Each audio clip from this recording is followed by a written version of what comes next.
Bonjour à tous et bienvenue. Maison et Objets fête ses 30 ans de rencontres, de découvertes et aussi beaucoup d'inspiration. Maison et Objets, c'est un outil aussi pour les professionnels. La preuve cette année d'ailleurs avec What's New in Retail, un nouvel espace innovant, expérientiel et utile. Et puis la preuve aussi avec cette conférence que nous vous proposons. Aujourd'hui, vous l'avez remarqué certainement, la plupart des magasins se ressemblent. Alors comment peuvent-ils se réinventer ? Comment peuvent-ils être différents par rapport à la vente en ligne ? Eh bien, dans ce talk, nous allons essayer de répondre à toutes ces questions. Je suis Laetitia Nallet, journaliste, très heureuse de pouvoir explorer avec vous cette conférence sur la boutique atelier. C'est un nouveau concept qui nous enchante et nous séduit. Alors, je vais commencer par vous présenter nos invités. Hop, on l'a déjà aperçu. Voici Constance Allard. Bonjour Constance. Bonjour. Alors Constance, vous êtes à l'origine des Toits Parisiens, dont le design de la boutique est signé par quelqu'un qui est juste à côté de vous, c'est l'architecte Roberta Molteni. Bonjour Roberta. Bonjour. À vos côtés, Caroline Petit-Maisonne. Bonjour Caroline. Bonjour. Alors Caroline, vous avez une boutique qui s'appelle Free Seven Paris et qui est aussi une manufacture. Et puis à mes côtés, Olivier Saguez. Bonjour Olivier. Bonjour. Olivier, fondateur de Saguez & Partners. Vous avez donc une agence de design global, dites-vous. Et c'est vrai que vous faites aussi bien de la conception de bureaux, de boutiques, de différents lieux. Vous avez des locaux absolument incroyables que j'ai eu l'occasion de visiter, qui sont Porte de Saint-Ouen, à Paris, un énorme bâtiment éco-responsable. Et par certains endroits, on se croit plus dans la jungle que dans un bureau. Et c'est pas mal du tout, je l'avoue. Allez, commençons à parler un peu de cette boutique atelier. Alors déjà, il faut que vous sachiez que tous les invités qui sont là ont un point commun. Ils ne le savent pas ? Si, quand même. Ce point commun, c'est le prix Paris Shop and Design. Voilà. Et qu'est-ce que c'est que ce prix ? Vous allez nous expliquer un peu, Olivier, puisque vous étiez le président de cette 9e édition. Le prix a pour vocation de promotionner le design, les boutiques, on va dire. D'abord les boutiques avant le design, les boutiques dans Paris. Et de lui donner un sens, entre guillemets. Paris, c'est une ville d'étonnement, c'est une ville champagne, c'est une ville exceptionnelle. C'est à la fois les puces, Paris, c'est à la fois les bouquinistes, c'est à la fois les droguistes, c'est à la fois le boulanger de quartier. Donc c'est pas les chaînes de magasins. Il y a du charme, il y a une rencontre personnelle. Et l'idée, c'est de promouvoir cette année, en tout cas par le moment où j'ai présidé Esprit, et je suis ravi qu'il y ait justement des gens qui ont été primés qui soient là, et qui honorent justement ce Paris-là, quoi. Donc Paris, c'est vit par ses commerces, mais ça vit aussi par sa relation qu'on peut avoir entre un commerçant et des visiteurs, qui soient habitants de Paris ou pas habitants de Paris. Mmh. Voilà. Paris Shop and Design, c'est le prix de la CCI, Chambre de commerce et d'industrie de Paris, donc qui récompense chaque année, comme l'a dit Olivier, les plus belles réalisations en termes d'architecture commerciale à Paris. Alors, les Toits Parisiens ont participé. Free Seven Paris a gagné un prix dans la catégorie Maison Déco. Olivier Saguez, dites-nous un peu le fait que ce prix existe. Est-ce que ça signifie qu'il est vraiment important aujourd'hui que les boutiques se différencient, se positionnent ? Alors, d'abord, j'ai été président uniquement une fois. C'est pas la paternité, elle est en face de moi. C'est la CCI qui a monté ce prix. Moi, j'ai essayé d'influencer sur le thème que je dis, Paris différent, Paris original. Ce qui est embêtant dans le commerce, c'est quand on se déplace. Je reviens d'un petit tour du monde pendant 2 mois. Ce qui est embêtant quand on va aux États-Unis, on a déjà tout vu, quoi. Ça sert à rien d'y aller. Bon, je suis pas allé longtemps, mais je suis allé en Asie. En Asie, tout est différent. Le Laos, c'est pas le Cambodge. Le Cambodge, c'est pas le Vietnam. C'est qu'il y a une culture, il y a une profondeur. Donc, aller chez un commerçant, c'est d'aller déjà ailleurs, s'étonner, se surprendre, l'imprévu. Il faut qu'il y ait tout ça. Et donc, dans le prix cette année, particulièrement par ce qui se passe après Covid, qui est le digital, qui a pris, on se soigne par digital, on peut s'éduquer par digital, on peut acheter par digital, on peut travailler par digital. Bref, le lieu doit devenir un lieu de rencontre, d'échange. Voilà. Et donc, il y a une orientation très forte pour que le prix réponde à ça et réponde à la question fondamentale. Soyons clairs, les commerces, ils disparaissent. Qu'en effet, pratiquement tous les commerces, les grands magasins, les puces, magasins de café, il n'y a que le coiffeur qu'on l'a pas fait. On a pratiquement tous les magasins de tout type de taille, des petits, des grands, des périphéries, des chers, des pas chers, de tous les. Ce qui est ennuyeux aujourd'hui, je dirais, à cause du digital, c'est cette idée les magasins se ressemblent trop, quoi. Donc en fait, on sait déjà ce qu'on va voir avant même d'y aller. Voilà. Et en plus, juste un point, les fondamentaux d'un commerce, il y a 2 fondamentaux. Un, il y a une partie sensée et une partie sensible. La partie sensée, il faut que ce soit déjà lisible, clair, fluide dans le parcours, sans qu'on va pas faire la queue, la qualité de l'air, la lumière, la naturelle, etc. Tous ces fondamentaux, beaucoup de magasins les respectent déjà pas, les font pas, soyons clairs.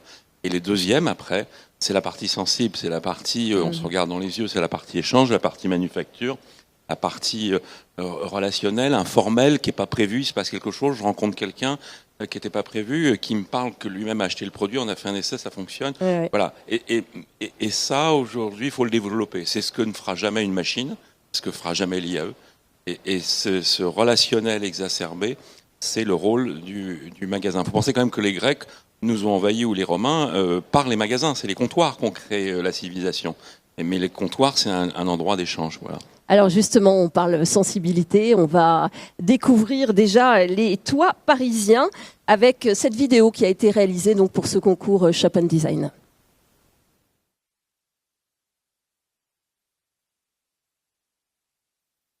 On a vérifié il y a 2 secondes, ça marchait. Hein. Donc est-ce que ça marche ou pas la vidéo? Hop, c'est parti. Bonjour, je suis Constance Allard, bienvenue au Toit Parisien.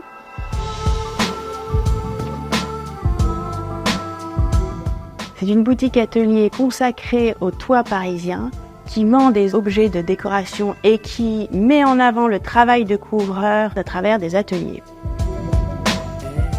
L'idée, c'était de transmettre, de faire connaître le travail qui se passe sur le toit au public.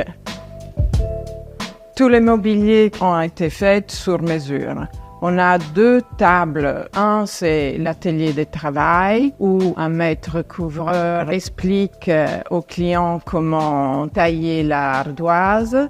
Et l'autre, c'est les objets qui sont vendus dans la boutique.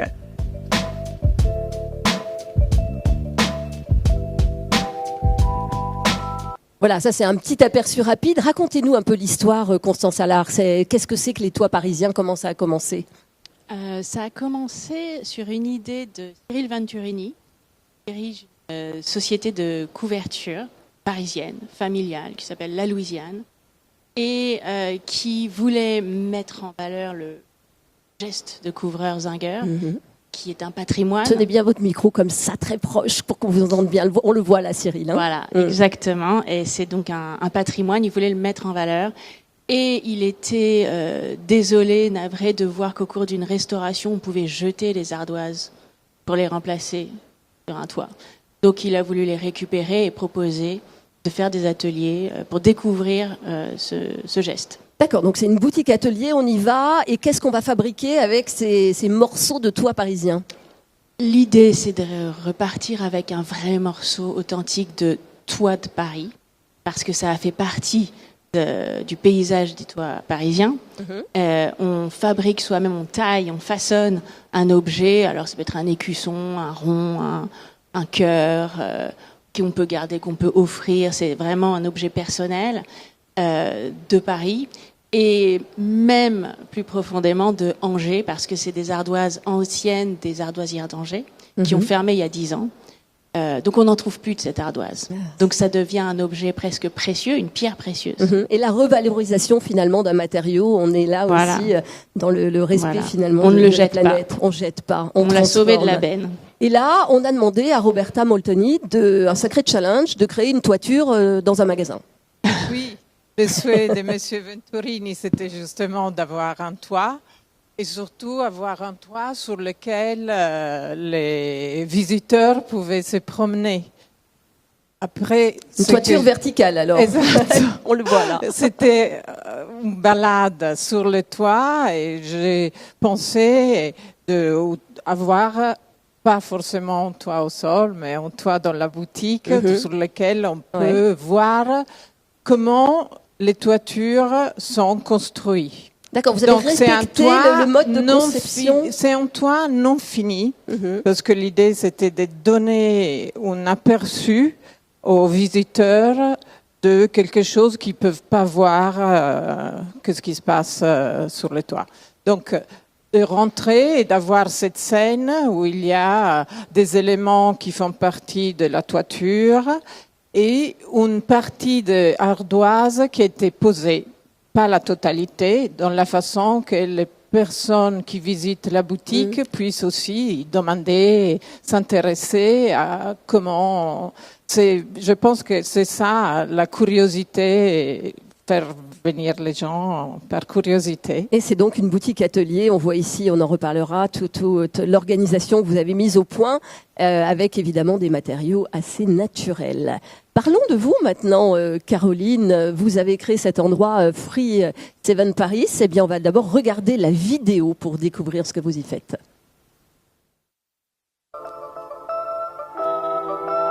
Bonjour, je suis Caroline Petit-Mason, je suis la créatrice de la marque Free 7 Paris. Bienvenue dans notre boutique.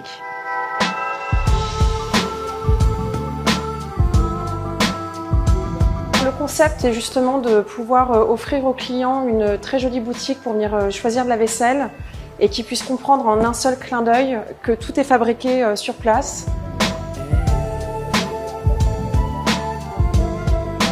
Il y a donc deux parties, la partie boutique et la partie atelier. Ce qui est intéressant de noter, c'est que la boutique est traitée de manière totalement différente, couleur terre cuite, et toute la partie fabrication est complètement blanche. C'est ce contraste qui est intéressant, d'avoir une partie foncée et l'autre très propre, très claire, parce que c'est la partie de fabrication.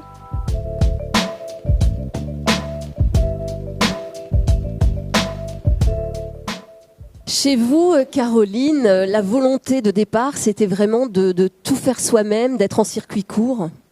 Oui, alors c'est marrant parce que je me suis jamais vraiment posée, ou en tout cas je me suis jamais formulé ça concrètement. J'ai l'impression que ça n'a jamais été une option en fait que je fasse fabriquer. Je ne sais pas pourquoi, parce que ça aurait peut-être été plus simple par moment. Mais du coup, je me suis lancée dans la céramique sans avoir jamais pris de cours de céramique. Donc il a vraiment fallu que je mette les mains dedans et que j'apprenne. Je savais exactement ce que je voulais en produit fini, donc j'ai travaillé à l'envers. Et en fait, quand j'ai finalement réussi à mettre au point ma propre production, je me suis dit que c'était impossible de pas la montrer en fait, parce que pour moi, toute la valeur de mon produit du coup résidait dans sa fabrication et le temps de fabrication qu'on avait. Et du coup, il fallait vraiment qu'on le mette en œuvre. Et donc, il y a 2 ans, on a ouvert cet très bel espace qui est rue des Saints-Pères. Parce qu'on a quand même 150 mètres carrés d'atelier, qui est donc une vraie petite manufacture en plein cœur de Paris. Et vous êtes nombreux maintenant, vous êtes 6, on est c'est ça 6 en production, ouais. Et après il y a la partie boutique et la partie bureau, donc on est une vraie petite équipe. Un lieu atypique d'ailleurs, c'était des anciennes écuries, c'est ça? Oui, c'était les anciennes écuries de Colbert, donc on a vraiment un lieu incroyable, surtout pour ce quartier, parce qu'il est les volumes sont assez incroyables, on a une très belle hauteur sous plafond, et on a surtout toutes les poutres apparentes d'époque, sur lesquelles on est venu fixer les verrières pour que ça ne pèse pas dans le décor. Et du coup, quand les gens rentrent dans la boutique, ils se retrouvent face à un mur de verrières et vous voyez tout l'atelier en effervescence avec tous les pôles de production, et tous les gens qui s'affairent à la fabrication et au dessin, parce que toutes les assiettes sont vraiment dessinées à la main. Donc voilà, ça permet vraiment aux gens de comprendre dès qu'ils rentrent où sont faites les pièces et ce qui se passe ici. Et la valeur de l'objet aussi. Exactement. Olivier Saguez, est-ce que l'identité de marque, finalement, c'est quelque chose de primordial? C'est par là qu'il faut commencer? Il faut avoir quelque chose d'unique. D'abord, on fait pas un magasin pour soi. Souvent, les magasins qui marchent pas, on me demande les magasins qui marchent pas. Une fois sur 2, c'est qu'on a fait le magasin pour soi. Trop pour soi. Il faut aussi le faire pour les autres. C'est-à-dire, faut faire partager quelque chose qu'on aime, une passion. On sent beaucoup de passion dans ce que vous dites. Et ça, c'est essentiel. Du coup, on a un côté pédagogique, si j'ose dire. On a envie de faire comprendre ce qu'on fait. Là, on a envie de faire comprendre l'arrière-boutique, qui est très importante aujourd'hui. Un produit ne doit pas s'acheter comme une consommation. Par d'où il vient, ce pull, comment il a été fabriqué, est-il équitable, etc. Je le vois plus pareil si je sais comment c'est fait. Voilà, et c'est ce que vous faites remarquablement. Et c'est pas une tendance. C'est une nécessité, je dirais, et c'est drôle que ce que tu dis, que tu l'as fait de manière carrément naturelle. Voilà. Et c'est ce qui manque, sinon ça s'appelle un libre-service, quoi. Mais ça s'appelle Internet, un libre-service.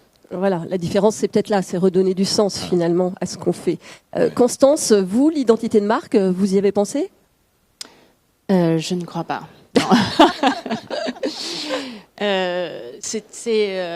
C'était assez évident et c'était les toits parisiens, forcément, parce que l'idée était de les mettre en valeur. Donc c'était l'histoire en fait. Là aussi, C'était c'est l'histoire qui a été le Voilà. moteur. Les toits de Paris existaient déjà parce que dans le même temps a été créée cette structure par une autre Constance qui fait, elle, une mise en valeur du zinc. Voilà. Enfin, Ah oui. pas de la même façon que nous, mais et donc voilà, nous c'était les toits parisiens et c'était tout a été fait avec une forme d'évidence, Mhm. je pense, non? Et autour de ce savoir-faire et de l'idée que c'est un atelier, c'est en toi, et réunir tout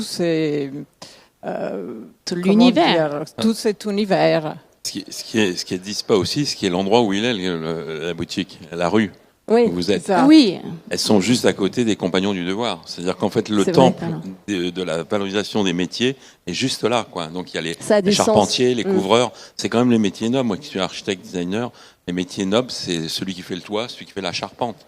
Et ils sont là. Donc c'est-à-dire le compagnonnage, ça remonte à loin. Donc c'est quand même, ils le disent pas, peut-être par modestie ou par oubli, mais c'est partager vraiment une passion. Et voilà, et la faire comprendre. Et l'endroit est très important, l'endroit où on se met. Faut que c'est un endroit qui fait aussi du sens, si j'ose dire. c'est vrai. Donc l'emplacement, vous l'avez choisi en connaissance de cause?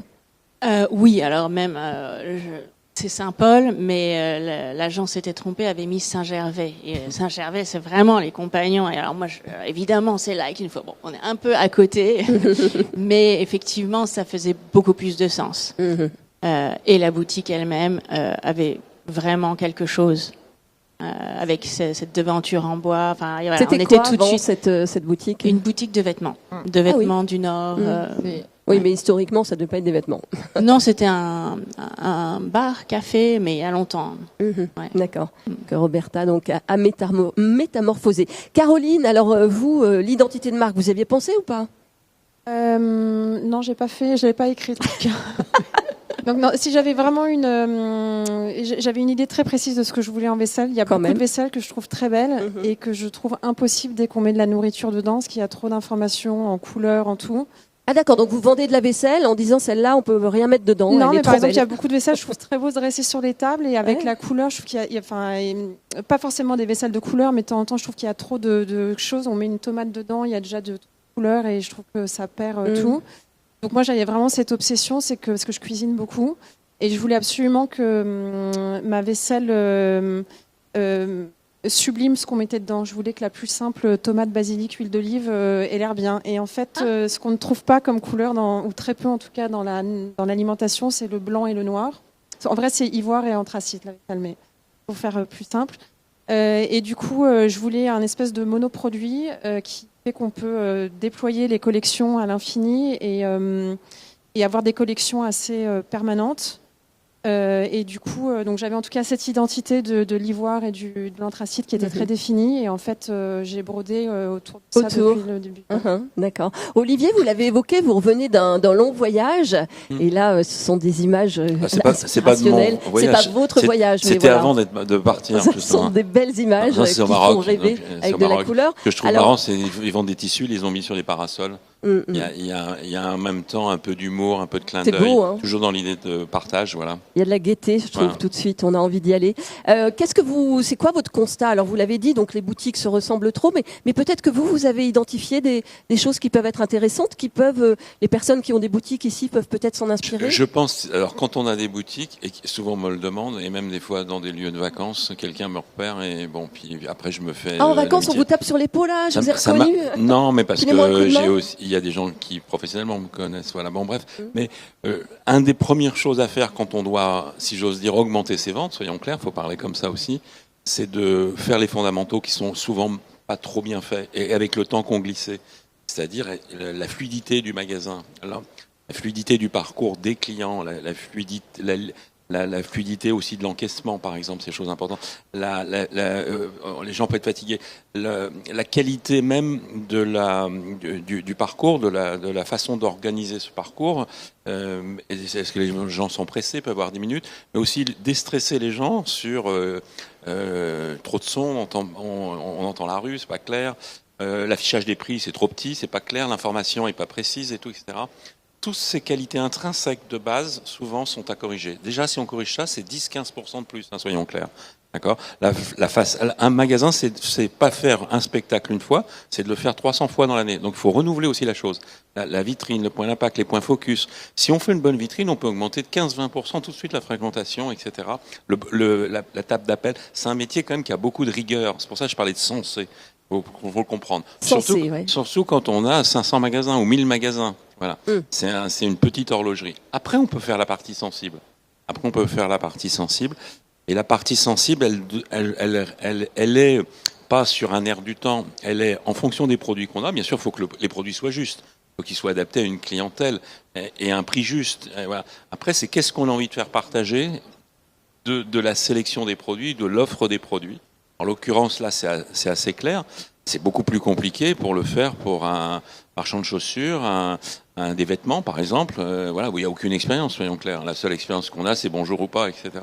Donc là, il faut se forcer un peu, réfléchir, trouver des idées, avoir de l'humour, être décalé, pas forcément être rationnel. Je pense aussi qu'il y a un point qui est majeur si on veut dans les magasins, il faut être sympa déjà. Soyons clairs. Avec le sourire. Non, mais soyons clairs, on est dans des magasins. Alors, c'est pas la France, hein, aux États-Unis, c'est pire, de mon point de vue. Mais il faut être sympa. Alors, comment on peut être sympa? C'est pourquoi? Vous voulez que je vous aide? C'est assommant, ça. Bon, donc, comment on introduit? Comment on fait aussi que le magasin participe à vous obliger à être sympa? Ouais. Je veux dire, moi, quand je fais un design, je pense beaucoup à ça. Je pense beaucoup au loco technique, par exemple, où les gens vont manger le midi, comment ils vont mettre leur veste et tout, etc. Plus ils sont bien, plus ils travaillent mieux. Le back-office. Hyper important. Si on arrive à faire, il y a déjà une bonne relation du départ, le premier bon contact qu'on avait déjà en se voyant, on se souriait, on a envie de parler et tout. Ouais. Voilà, ça démarre quelque chose. Mais comment on peut le provoquer? Alors là, ça se travaille. Non, mais ça se travaille. Il faut déjà que le magasin soit fonctionnellement juste. Quand vous avez des mauvaises chaussures, vous râlez, vous n'êtes pas bien, vous engueulez tout le monde parce que ça vous fait mal, ceci, cela. C'est pareil. Donc il y a un travail de design rationnel. Par exemple, je vous donne un détail. Moi, je travaillais pour un poissonnier avec notre agence sur un gros truc. Bref, dans un grand magasin, c'est un hypermarché. Et le problème du poissonnier, quand il a un long bac, c'est que de bac où il y a ses poissons, c'est la glace qui est dedans. Donc il a les mains dedans, c'est compliqué. Il faut en remettre tout le temps. Il faut chercher la glace derrière, la ramener. Et on a eu l'idée dans le plafond de mettre l'appareil qui fait la glace. Et par contre, il y a des espèces de tuyaux assez sympas comme ça qui se tortillent, on tire dessus et qui met la glace. Il n'a plus les mains dans la glace. Ça lui a changé la vie. C'est un ami à vie. À chaque fois qu'il vous revoit, il vous dit quelle idée. C'est ça aussi, vous voyez ce que je veux dire, pour qu'il soit sympa. Voilà. Le design, apporter du solution. Aussi pour l'exploitation. Le nombre de magasins que je connais, y compris dans la déco, où les gens sont toujours dans les cartons. C'est un bordel, c'est mal foutu, la réserve d'appoint n'est pas claire et tout, etc. Éclairage, hyper important, faut pas un éclairage avec des ambiances différentes. On peut créer, on peut créer un climat différent. Donc c'est beaucoup de choses, si j'ose dire. Et qui sont aussi, notamment pour les gens qui ont des magasins, je sais qu'il y en a, on m'a dit, n'oublie pas qu'il y a des gens qui ont des magasins, il faut quand même juste leur donner quelques petites idées pour corriger. Il faut faire ça. Il faut regarder son magasin avec des yeux neufs, comme quand on revient de vacances ou quand on reprend le 2 ou 3 janvier. Il faut le regarder vu de l'extérieur. Et vous allez voir de vous-même beaucoup de défauts, beaucoup d'encombrements, beaucoup de manque de lisibilité, pas de profondeur de champ, etc. Et voilà, si on corrige. Et après, on peut faire la deuxième partie. Et c'est quoi la deuxième partie? La deuxième partie, la partie émotionnelle. Voilà, la partie Au passage, émotionnelle. on peut quand même travailler son relationnel. Ça fait pas de mal. Même moi, je le travaille. On me dit d'être plus sympa, donc j'essaye de l'être. Donc la deuxième partie, c'est le côté émotionnel. Et justement, on voit votre vaisselle, là, Caroline. Il y a un côté émotionnel dans ce que vous faites. Pour moi, dans la vaisselle, il y a forcément l'émotion, puis dans le travail de la terre aussi, le fait qu'on travaille la terre, le symbole est assez dingue. Et pour moi, il y a vraiment un lien entre l'assiette et ce qu'on mange. On dit qu'on se nourrit pas seulement avec l'estomac. Et pour moi, tout ce qui est autour, le fait de cuisiner, le fait de mettre une jolie table, de prendre le temps de se faire un joli café, etc., c'est aussi nourrissant que le café lui-même. Donc pour moi, il y a un lien qui est extrêmement, pas le mot, mais imbriqué entre l'assiette et ce qu'on y met dedans. Et on a d'ailleurs, dans toute la communication qu'on a développée autour de la table, de la marque, il y a vraiment cette idée de manger dans une jolie assiette donne envie de mieux manger. Il y a un effet positif là-dedans. Et quand je vois toutes les dérives qu'il y a à l'heure actuelle sur l'alimentation, l'industriel, etc., je me dis que c'est vraiment je pense que c'est pour ça que d'ailleurs que la vaisselle a autant de vent en poupe en ce moment, c'est qu'il y a un vrai retour sur quand même le fait de bien se nourrir et de. Donc oui, c'est très. Et puis il y a l'émotion, il y a la terre aussi. Vous disiez c'est une terre particulière. Nous on travaille de la faïence, mais il y a c'est une terre qu'on teinte. C'est le côté. C'est ces métiers en fait où on travaille la terre et on a eu un contact qui est très tactile. Parce qu'on est tout le temps en train de toucher pour voir si ça sèche, si c'est bien fait, etc. Vous dites que quand vous touchez vos pièces, on a la sensation de toucher une coquille d'œuf. Oui, parce que j'ai développé une vaisselle qui était dans ce que je voulais. Je voulais une vaisselle qui était très fine. Je voulais vraiment sortir du côté très rustique de la faïence, comme on voit en France, qui est souvent très épaisse, avec les bouts arrondis, très ronds. Et je voulais justement quelque chose de beaucoup plus fin, beaucoup plus aérien. Donc on a des lignes de produits qui sont très simples. Il n'y a que le motif qui vient sublimer la pièce.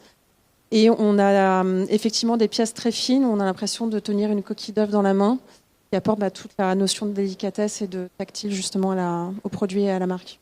Alors Constance, les toits parisiens, voilà des exemples de ce qu'on peut fabriquer. Et chez vous, l'émotion, est-ce qu'elle n'est pas dans la rencontre ? Elle est dans la rencontre et dans la découverte d'une expérience, de quelque chose dont on pouvait peut-être avoir une idée, mais on ne le savait pas.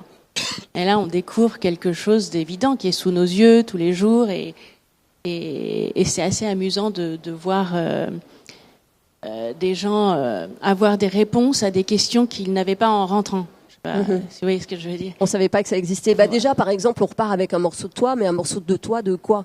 De quelque chose de particulier. Oui, alors on a des lots d'ardoise, on en a de la rue Montmartre, on en a du boulevard Henri IV, donc c'est sensiblement les mêmes, mais elles sont tout aussi sales du temps. Ouais. Mais voilà, c'est une petite subtilité, voilà. Et puis les gens qui vont dans votre boutique, du coup, quand ils sont dans cet atelier, ils se rencontrent, ils parlent, et là, il se passe des choses aussi. Oui, il y a une rencontre avec le couvreur qui fait l'atelier, qui est passionné, qui a son métier dans la peau et qui vit vraiment pour cette passion, et il la transmet. Donc la rencontre se fait, c'est quelque chose de vivant. Ouais, d'accord. Et Roberta aussi, je crois que vous avez voulu créer cette grande table justement au milieu pour que tout le monde puisse travailler ensemble. Je sais qu'aussi dans la boutique, vous avez carrément, il y a le côté historique, vous avez apporté les vêtements des couvreurs qu'on peut acheter si on souhaite. C'est ce que vous avez sur vous ? Mais non. C'est vrai ? Faites voir, mettez-vous debout. Ah ok. Voilà comment étaient habillés les couvreurs en velours côtelé ? Non, vous rigolez. Noir. C'est velours hyper noir chic. côtelé, ouais. Ah ouais, chaud et souple aussi peut-être. Alors ça c'est le vêtement actuel, ouais. Qui est tout aussi chaud quand même, et ça c'est le vêtement traditionnel. Ah non mais ça c'est super chic, je m'attendais pas à ça, génial. Oui Roberta, vous avez voulu apporter tout ça dans la boutique aussi. Je pense que c'est les objets, c'est Constance qui les a trouvés. Mais j'ai essayé de réfléchir à toute la mise en place de tout cet univers qui fait que les toits sont très vivantes dans la boutique et en dehors de la boutique. Et donc d'avoir tous comme si c'était ou l'atelier du couvreur, où on se retrouvait sur un toit. Nous sommes essayant de faire une balade sur le toit, comme M. Venturini souhaitait avoir. On se retrouve dans cet univers qui peut être un peu de la fantaisie. Je ne sais pas, il peut nous faire un peu rêver. Ouais. Et puis là, typiquement, c'est vraiment la contrebalance à Internet, puisque là, on se rencontre pour de vrai, on vit une expérience commune et on partage quelque chose. Absolument. Et là, évidemment, on crée aussi des émotions, évidemment. Donc, l'émotion chez Caroline avec cette vaisselle subtile et fine que vous fabriquez vous-même dans la boutique, dans l'atelier de fabrication derrière la boutique. La question, c'est est-ce que c'est pas cher à l'arrivée des pièces comme ça, fabriquées sur place ? Est-ce qu'il y a un business model ? Est-ce que vous faites pas fuir les gens avec Non, alors, et ça c'est un grand sujet actuel, et c'est marrant comme l'artisanat, qui pour moi est vraiment repose sur le bon sens à tous les niveaux. En termes de production, on produit on peut tellement s'adapter à notre demande et ce dont on a besoin, alors que ça fait très peur aux gens par rapport au modèle économique qu'on a à l'heure actuelle, alors que on a un produit qui est pas si cher, après c'est du fait main, etc. Mais on a des assiettes, les plus grandes assiettes, elles coûtent 70 €, entre 70 et 100 €, mais il faut savoir qu'il y a à peu près 1 heure de dessin qui est fait à la main. Donc c'est toujours pour moi en fait un peu le monde à l'envers, que le problème c'est pas le prix de ma vaisselle ou de plein d'objets que des artisans fabriquent, c'est plutôt de se dire est-ce que c'est normal d'acheter une assiette à 50 centimes ou à 1 €. Et en fait, on a déplacé la question dans l'autre sens, alors que pour moi, l'artisanat, et puis c'est la passion aussi des matériaux qu'on utilise, des produits qui sont bien faits, et c'est pour moi ça qu'il faut qu'on revalorise. Donc non, on n'est pas du tout trop cher, non. Voilà, c'est clair. Non, après oui, si on est comparé à des marques comme, j'en sais rien, Ikea, etc., on est évidemment beaucoup plus cher, mais le travail est tellement différent que c'est pas comparable en fait. Avec une vaisselle qui passe au lave-vaisselle. Oui, qui passe au lave-vaisselle. Ça c'est bien évidemment. de dire quand même, parce que c'est vrai qu'on n'a pas envie d'acheter. Ouais, non, il fallait quand même être à la main. pratique. Ouais. Comment le magasin peut-il se réinventer face à Internet ? Il faut vraiment qu'il propose quelque chose de différent, non ? L'atelier est une des solutions, c'est-à-dire montrer l'envers du décor. C'est sûr que chez Ikea, on ne va pas montrer l'envers du décor, sinon il est en Chine. Donc, et puis il est dans des containers, et il est donc bilan carbone, etc. Mais après, ils ont une cible aussi. Voilà, les jeunes ont peut-être besoin d'eux pour s'installer, oui, etc. Non, mais je critique pas. Je dis juste qu'il faut qu'ils trouvent un autre curseur. On a travaillé pour Ikea, on a fait un magasin en Suède et qui est sur l'upcycling, c'est-à-dire les gens qui ramènent leurs produits et qu'on essaye de recycler et de revendre, etc. Donc ça, c'est une solution. C'est-à-dire et éviter, participer à ne pas jeter les produits et les recycler et les revendre. Voilà. C'est une manière de créer un autre type d'atelier, entre guillemets. Donc je crois qu'il faut surtout bien réfléchir par rapport à l'époque dans laquelle on se situe, par rapport aussi à la ville dans laquelle on est, par rapport à la clientèle qu'on veut toucher, au pouvoir d'achat aussi, c'est pas un gros mot de dire, voilà, moi j'adore les clientèles populaires, j'adore, parce que c'est des clientèles difficiles, on peut pas se tromper quand on n'a pas d'argent. C'est quand on est riche qu'on est un peu couillon et qu'on dépense de manière inconséquente. Au contraire, il faut avoir beaucoup de raisonnement et les gens achètent avec beaucoup de maturité. On peut acheter un produit très cher, mais c'est différent, c'est si on en a vraiment, non pas le pouvoir d'achat, mais simplement le contentement. Voilà. Est-ce qu'on a un contentement de quelque chose qu'on va acheter 6 mois, 9 mois après ? C'est différent, là on va y faire attention, on va y manger devant, différent. Donc il faut vraiment penser à ça. Et il faut toujours penser aux gens qui vont venir. Là, à Paris, à l'endroit où tu es, pour une typologie de clientèle particulière, il n'y a pas ça. Pas ça. Au contraire, on le chercherait. Il vaut mieux acheter une assiette qui vous fait extraordinairement plaisir que 22 assiettes.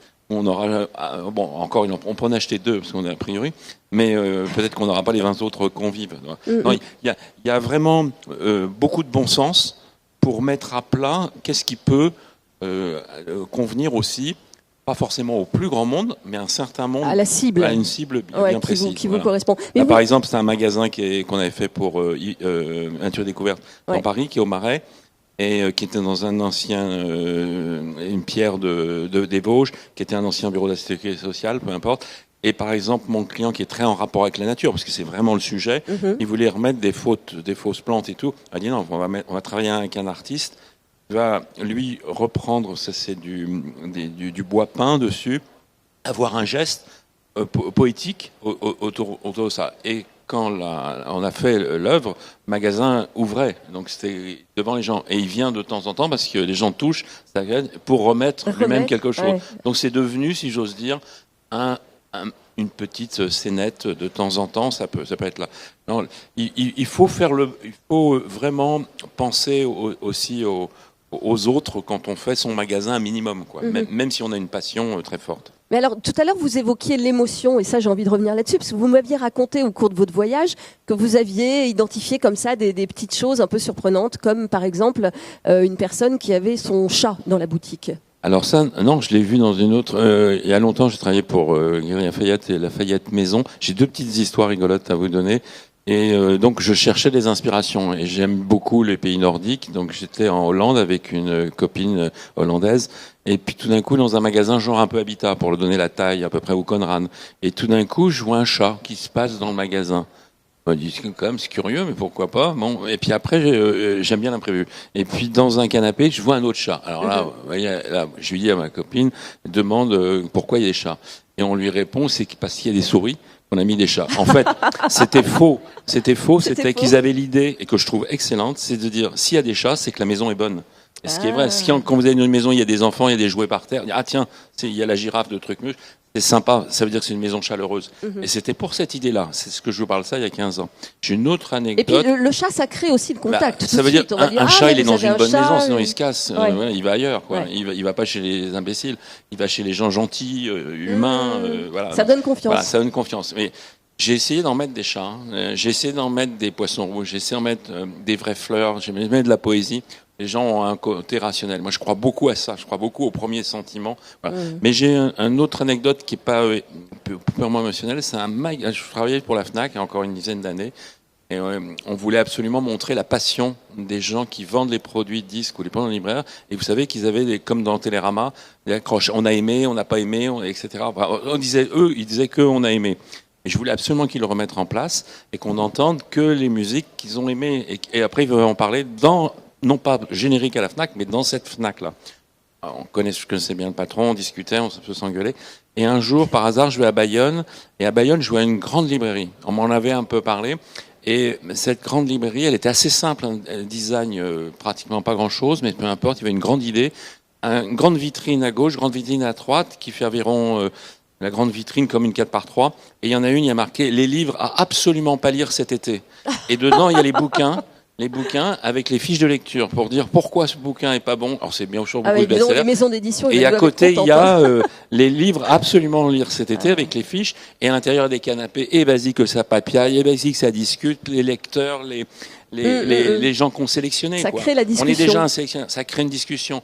Alors ça y est, là on a pu le faire avec la Fnac où je leur ai raconté l'histoire. Voilà. Je crois à des choses simples qui touchent les autres. Quoi, voilà. Le thé, vous êtes allé dans une boutique, on vous a offert le thé. Oui. On a su que j'aimais le thé, mais peu importe. Non, il faut des attentions. Par exemple, des moments, il pleut, une cliente qui arrive, et elle a les cheveux tout trempés. C'est bon. Je dis pas qu'on n'a pas le sèche-cheveux, mais à la limite, on va chercher propre une serviette pour qu'elle s'essuie. Voilà, on crée tout de suite un climat. Et sûrement quand il y a un petit problème. Un petit problème, au contraire, c'est l'occasion de recréer une grande complicité. Voilà, moi, quelqu'un qui a marché, on l'a vu dans la rue piétonne, qui a marché dans une crotte de chien. Je envoie, vous n'auriez pas un Kleenex, mais mieux que ça, on va chercher une éponge, etc. On l'aide. Il y a des éléments propres à créer la relation quand il pleut. À la limite, je vous prête le parapluie. Tous les commerces indépendants, vous travaillez pas dans le commerce grand, etc. C'est très bien parce que vous avez beaucoup de bon sens que vous gardez. Je me souviens, moi, d'un magasin que je connaissais qui a été un multimarque très très bien, qui était sur l'île de Ré. Et un magasin. Et le principe, c'est que vous achetez un pantalon et il faut l'ourlet. Oui, bien sûr. Et je vous livre. Et il avait une petite, une espèce de petite charrette. Avec un vélo. Et il a marqué le truc. Et qui vous l'amenait à votre hôtel où vous étiez et tout, etc. Et vous avez oublié votre portefeuille. Dans ces cas-là, mais attendez, il vous repère un peu de psychologie. Il faut avoir de la psychologie. Il ne faut pas mettre le lien. Mais revenez, c'est pas un problème. Voilà, je crois beaucoup à un truc, un détail. Par exemple, dans ces magasins-là, j'ai un peu aidé ce magasin après à mieux se développer. Et je lui avais dit, comme c'est au soleil et que les maris rentrent pas avec les femmes, ils disent attends, je t'attends dehors. Ils sont au bistrot et tout. Je dis vous mettez 2 bancs de chaque côté de la boutique. Vous allez voir, ils vont être occupés par les mecs. En plus, ça crée tout de suite une ambiance. Les filles vont bien repérer. Pas de problème, ça a marché. C'est des raisonnements. Assez simple. Après, il faut les organiser, voilà, qui vont pouvoir créer ce sentiment d'amicalité. Voilà. Alors, il y a un grand sujet aussi dans les boutiques aujourd'hui, c'est l'éco-conception. Est-ce que une boutique doit être forcément éco-conçue, Roberta ? Je pense que oui. Je pense que les boutiques évoluent et en ce moment, il y a beaucoup, changements. Et donc, je réfléchis tout le temps au fait que le mobilier que je dessine puisse être réutilisé pour autre chose et que ce soit aussi fait avec des matériaux qui ont un intérêt, qui vont durer, réutiliser. Et si c'est pas réutilisé, ça peut être changer les espaces, d'essayer toujours d'avoir cette éco-responsabilité. Ça peut être aussi du fait de ne jamais penser à quelque chose qui peut disparaître rapidement, mais qui puisse être réutilisé et qu'avec le temps a aussi un charme et que c'est pas des matériaux qui se détériorisent. J'arrive pas à dire le mot, mais en façon, voilà.